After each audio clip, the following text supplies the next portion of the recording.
الحمد لله العليم الخبير السميع البصير الديان القدير والصلاة والسلام على رسوله محمد البشير والنذير أما بعد فقد قال الله تعالى في القرآن الكريم بعد أعوذ بالله من الشيطان الرجيم بسم الله الرحمن الرحيم وفي أموالهم حق للسائل والمحروم وقال النبي صلى الله عليه وآله وسلم خير الأصحاب عند الله خيرهم لصاحبه أو كما قال عليه الصلاة والسلام.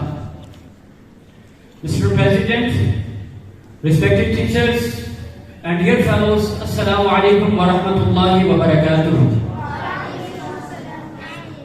As we know that today we are discussing about the Islamic concept of human rights.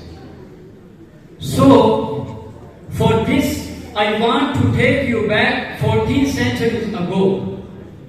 At that time, the daughters were buried alive. It was a period of extreme inequality. Killings were common.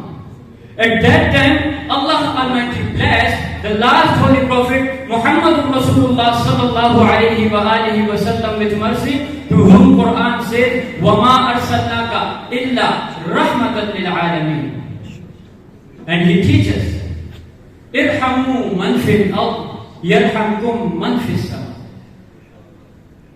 Dear audience, it is to be understood very clearly that the basic concept of Islam in regard to the human rights is based upon equality, dignity, and respect for humankind.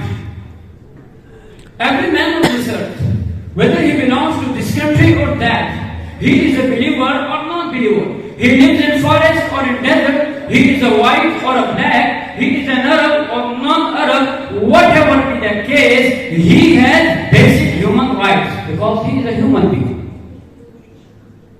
Dear audience, Islam is the one and only one religion in the world that respects all human rights and defines the rights of everyone. In Islam, there are rights of parents, rights of relatives, rights of orphans, poor, strangers, companions, travelers, and rights of slaves as well, which Allah subhanahu wa ta'ala explained in Quran in Surah An-Nisa, chapter number 4, verse number 36, وَبِالْوَالِدَيْنِ إِحْسَانًا وَبِذِي الْقُرْبَى وَالْيَتَامَى وَالْمَسَاكِينِ وَالْجَارِ ذِي الْقُرْبَى وَالْجَارِ الْجُنُبِ وَالصَّاحِبِ بِالْجَنبِ وَابْنِ السَّبِيلِ وَمَا مَلَكَتْ أَيْمَانُكُمْ. And Allah said, إِنَّ اللَّهَ لَا يُحِبُّ مَنْ كَانَ مُخْتَالًا فَخُورًا. Dear audience, if we talk about the right of life in Islam, so Allah Almighty says in Quran, in Surah Al-Ma'idah, chapter number 5, verse number 32, من قتل نفسا بغير نفس أو فساد في الأرض فكأنما قتل الناس جميعا ومن أحياها فكأنما أحيا الناس جميعا.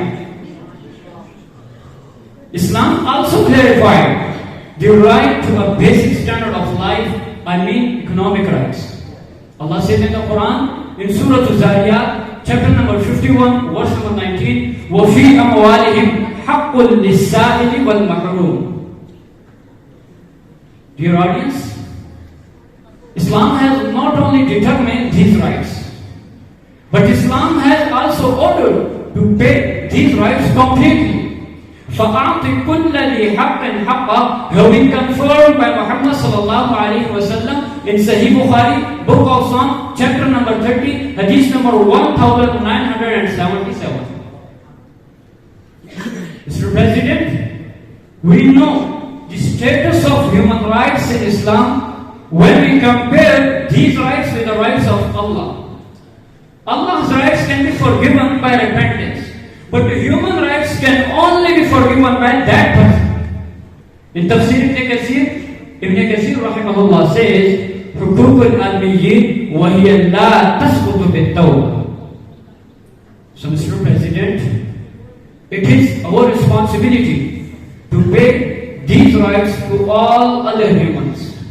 And as a Muslim and scholars of Deen Islam, it's our responsibility to preach others about these rights. وَمَا عَلَيْنَا إِلَّا الْبَلَاغُ. Thank you.